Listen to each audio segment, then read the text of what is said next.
Bonjour à tous, bienvenue sur ma chaîne YouTube. Dans cette deuxième vidéo, je vais vous présenter mon projet animal classifié. Il s'agit d'une application basée sur l'intelligence artificielle, le deep learning et la vision par ordinateur, capable de classifier automatiquement des images d'animaux sans erreur. Plus précisément, cette application euh, peut reconnaître quatre classes: buffalo, éléphant, rhino et zebra. Alors, je vais vous expliquer le projet de A à Z, tout ce qui le concerne, notamment dataset, les modèles de deep learning utilisés, la phase d'entraînement, l'analyse des résultats et finalement l'application développée avec Streamlit. Alors, c'est parti. J'ai utilisé ces datasets d'images organisés en trois dossiers: train, val et test. Chaque classe contient des images d'animaux spécifiques, environ 2000 images pour l'entraînement, 100 pour la validation, 50 pour le test. Voici quelques exemples d'images que nous avons dans cette data.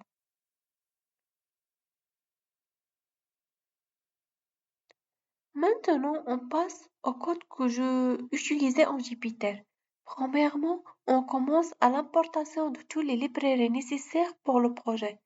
Oz et Time pour gérer les fichiers et les mesures de temps de l'entraînement, NumPy et Panda pour manipuler les données, Matplotlib et Seborn pour afficher les images et les graphes, TensorFlow Keras pour créer et entraîner les modèles de deep learning, des modèles pré-entraînés comme MobileNet V2, ResNet et FancyNet pour le transfer learning.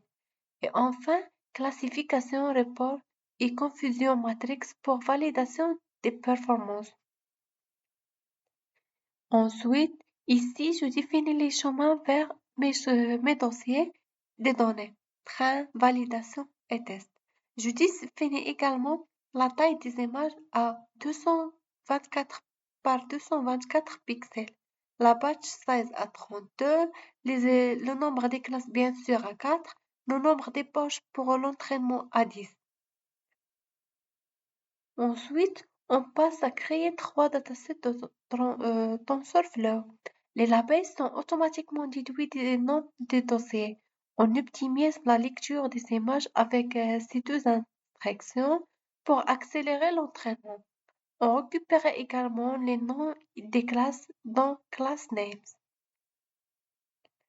Ici, je montre quelques images de datasets d'entraînement avec leur label réel. Cela permet de visualiser ce que le modèle va prendre et de vérifier que les données sont correctes.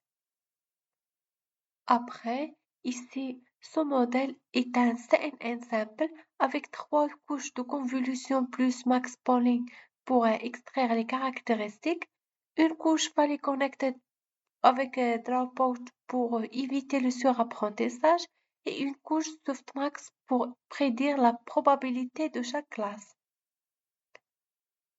Ensuite, ici j'utilise les modèles pré-entraînés MobileNet V2, ResNet 50 et FastNet B0. Leur dernière couche est retirée à partir de cette instruction et je rajoute une couche dense plus Softmax adaptée aux quatre classes. Le modèle de base est gelé pour conserver les connaissances après sur ImageNet. Maintenant, je vais vous expliquer la partie importante dans ce code, c'est la construction et l'entraînement des modèles. Premièrement, des modèles.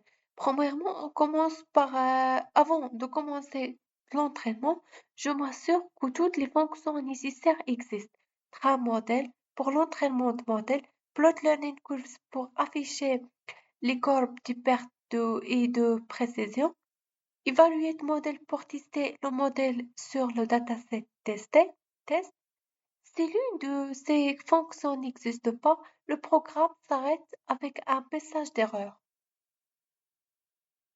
Ensuite, on passe à créer les modèles que je vais entraîner. CNN Sample avec CNN Sample qui considère comme un réseau de neurones convolutif construit à partir de zéro. MobileNet V2, ResNet et FancyNet B0, modèle pré-entraîné ou j'adaptais à notre problème via le transfer learning. Tous ces modèles sont stockés dans un dictionnaire modèle DECT pour pouvoir y parcourir facilement. Un autre dictionnaire result sera utilisé pour enregistrer les performances de chaque modèle. Alors, maintenant, je parcourais chaque modèle avec une boucle for. Pour l'entraînement, j'appelle train modèle qui entraînait le modèle sur le dataset d'entraînement et validé sur le dataset de validation. Pour la courbe d'apprentissage, Plot Learning Curves affichait la loss et accuracy pendant les époques. Cela permet de voir si le modèle apprend correctement et s'il n'y a pas le surapprentissage. Ensuite, évaluation par le code Evaluate Model qui permet de calculer la précision finale sur le dataset test. Affiche la classification report et la matrice de confusion. Pour la classification report, contient la précision, c'est proportionnel de bonnes prédictions parmi les prédictions pour chaque classe. R proportion d'images correctement détectées parmi toutes les images réelles de cette classe. F1 score moyen harmonique de la précision et de rappel. Support nombre d'images réelles dans chaque classe. La matrice de confusion montre visuellement les erreurs et les bonnes prédictions. La diagonale représente la prédiction correcte et la case hors diagonale représente les erreurs. Stocker des résultats.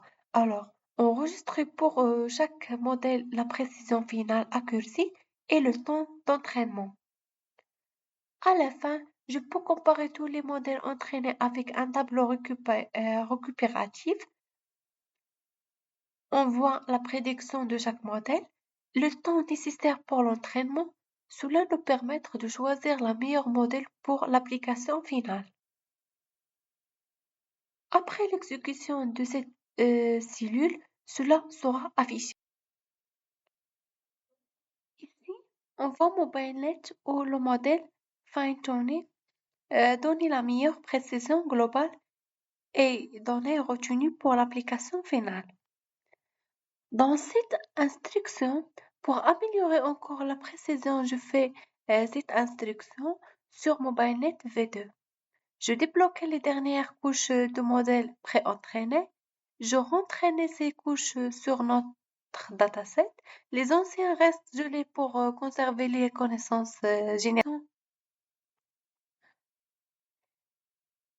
Ici, je vois que MobileNet V2 ou le modèle fine-tuné donne la meilleure précision globale et donc retenue pour l'application finale. Pour la visualisation des prédictions, ces cellules permettent de visualiser les images du dataset, tester avec leurs prédictions et confiance. Le titre est vert si la prédiction est correcte, le rouge bien sûr c'est faux. Cela montre concrètement les performances de modèles sur des images réelles. Et finalement, je sauvegarde le meilleur modèle entraîné pour pouvoir utiliser dans l'application Streamlight. C'est ce modèle qui va permettre de faire les prédictions en temps réel sur des nouvelles images.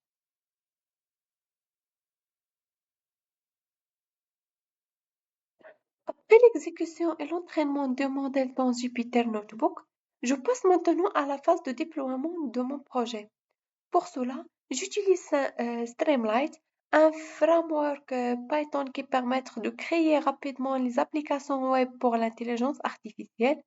J'ouvre Visual Studio Code et je crée un fichier appelé app.py.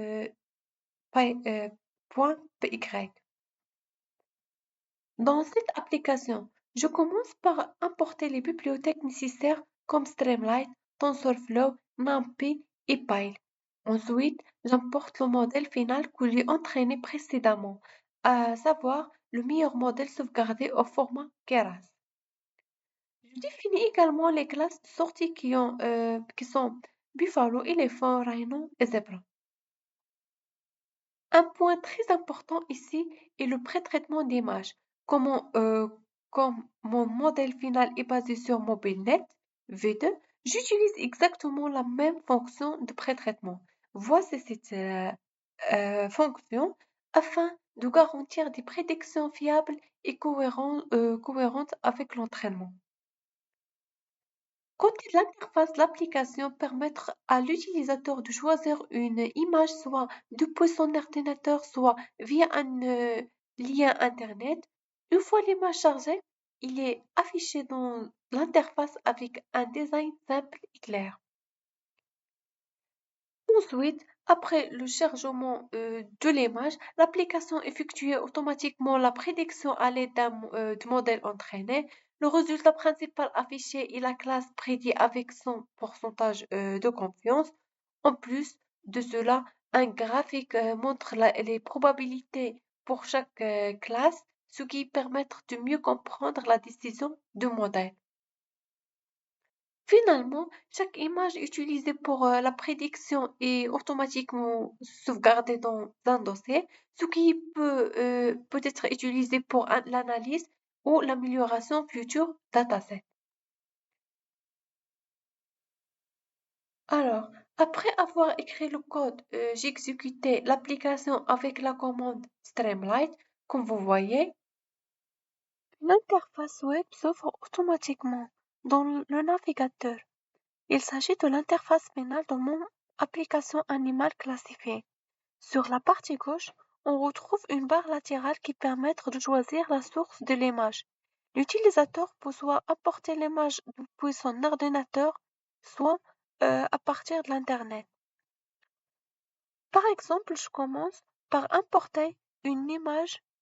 On peut prendre l'image d'une zèbre.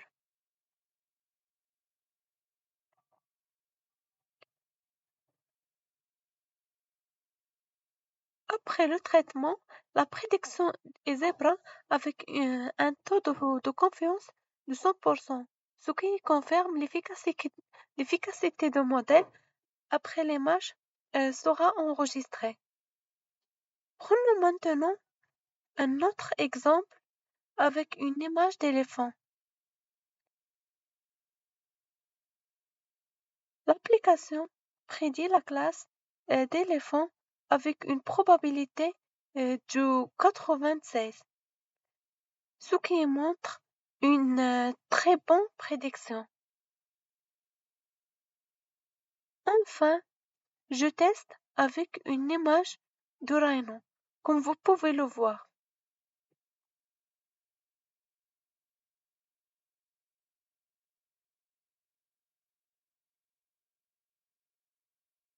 Le modèle prédit correctement la classe rhino avec une probabilité de 99.